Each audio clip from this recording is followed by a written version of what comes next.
Hello everyone, it's Kat. Welcome back to my channel. I hope you're all doing very well today. I have been wanting to do another Kiehl skincare video for quite some time now, but unfortunately I haven't been buying many products over the last year because I haven't really been going out, I haven't been wearing makeup. So my skincare routine has actually reduced down to virtually 3-4 products. But one of the products that I have been using an awful lot is the Kiehl's Avocado Nourishing Hydration Mask, which I refer to as the green one because I never remember the name of it. It's too long. But this is a really lovely mask. I've just revealed exactly how I feel about it. I love this mask so much, but I am going to go into particularly why I love this mask and some of the cons as well, and I will also tell you a little bit about the application, the removal, things like that.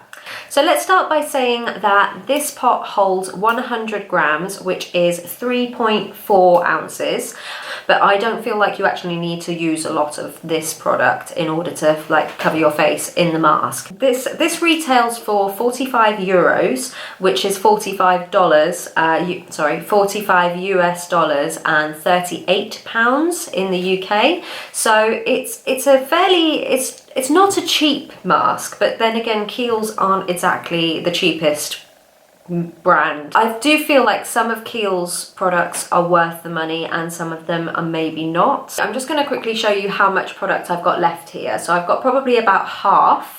Just judging by how often I use it, I would like to comfortably say that you can get between 25 and 35 uses out of it, which, to be fair, based on the fact that you can get so many uses out of it, it tends to only actually cost between 120 and 180 euros per use, which doesn't seem like an awful lot, really. Not when you consider that you could buy yourself a sheet mask, for example, for anything between €1.50 and 10 euros, depending on how good it is.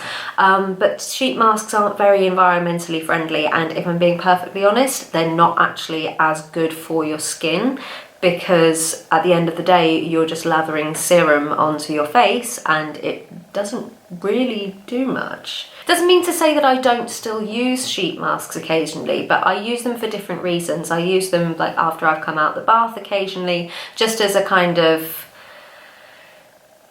treat, I suppose. So before we go any further, what I wanted to explain was what my skin has been doing lately, so that you have an idea of what my skin is like and you can maybe compare to yours. I did do a video quite a while ago now about how I got rid of my adult acne. So I still actually use that same routine. So if that's something you want to know about, then I will link it up here and down in the description box, so you can go and check that out. But the thing that I have to stress is that so many things can change your skin. It's not just a magic product or a magic routine. It's so many things can affect your skin, and your skin will change throughout your entire life, depending on environment, depending on hormones, depending on stress levels. All of these things have a factor into the way your skin looks and feels. So now I have very normal skin again. I'm so grateful I finally have my normal skin back. Sorry if I just zoomed out or in a bit too much. I actually just had to turn the camera off a second because I had to go and get some water. First I would like to talk about the pros. Over the last few months, this has become one of my all-time favourite masks because I can't actually see myself switching permanently to anything else. I like to use other types of masks. As I said earlier, I do like to use the odd sheet mask here and there, but they aren't environmentally friendly, as I said, so this is something that I'm doing less and less. But then this mask is the type of one that I feel is going to be in my skincare routine for a very long time because it really does do what it says on the tin, and I'm really happy with that. That's all I want out of a product. I don't want miracles, I just want it to do what it says. Removing the mask itself is easy peasy. Absolutely no problem at all. You can either do that in the shower, the bath, or just over the sink. It doesn't cause a huge mess. There's not really much more I can say about the pros other than it works and I'm really happy with it. But now I would like to talk about the cons. The first thing that I noticed when I first bought the mask and started using it was that it's not exactly what you would call an Instagrammable mask. It's not exactly the most attractive mask to post because it's still very see-through and it's not like that perfect face-shaped cake on your face kind of thing. I know it sounds so silly, but I will put an example up here of what I mean. It just kind of looks like you're pulling a weird, bad photo of yourself. It's not like, it doesn't look like you're wearing a mask. I will put in a clip now of me applying it earlier on today, and I'll just explain a little bit about how I feel about the application. I use a very small amount and I tend to scoop it up on the back of my nail because, as we know, I have nice long acrylic nails.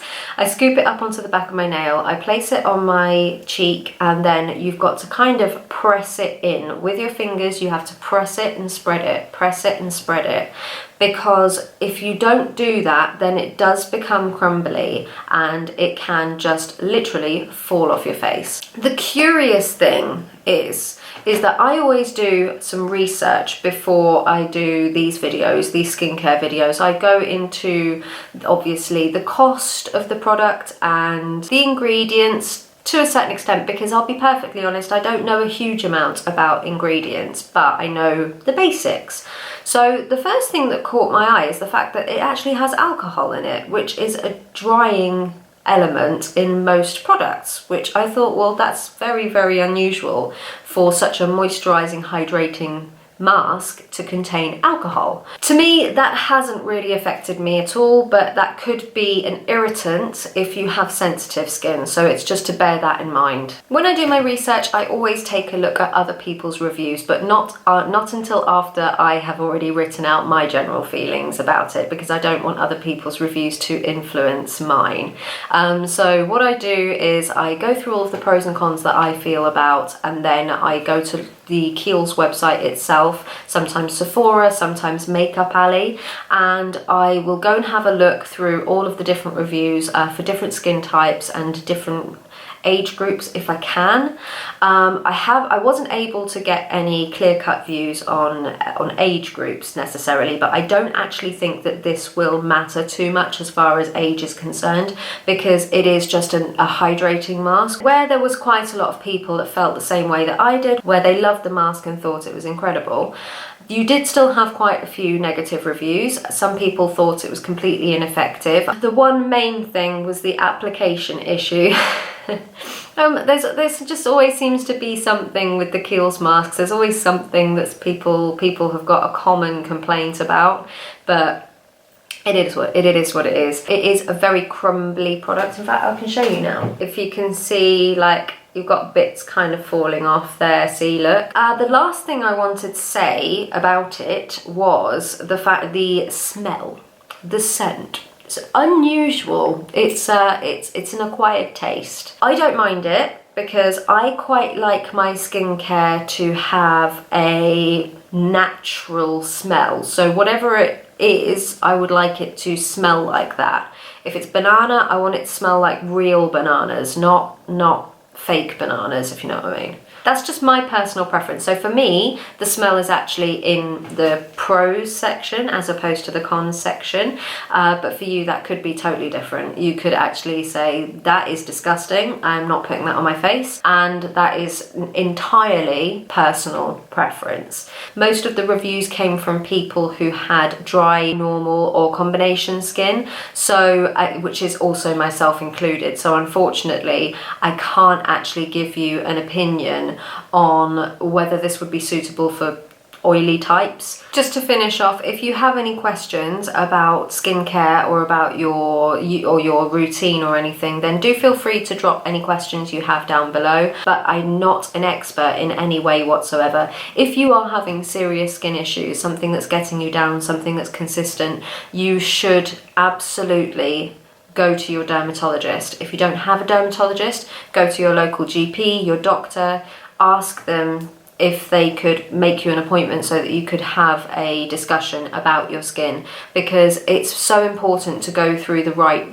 avenues to fix any potential medical issues more than anything else. Sometimes it's not about what you're using, sometimes it is actual medical issues that need a doctor in order to be able to help you.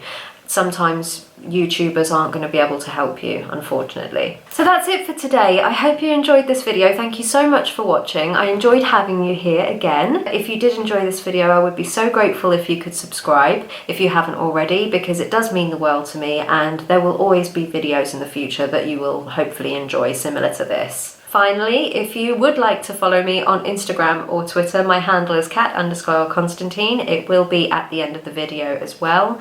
Thank you so much for watching again. I love you all so much.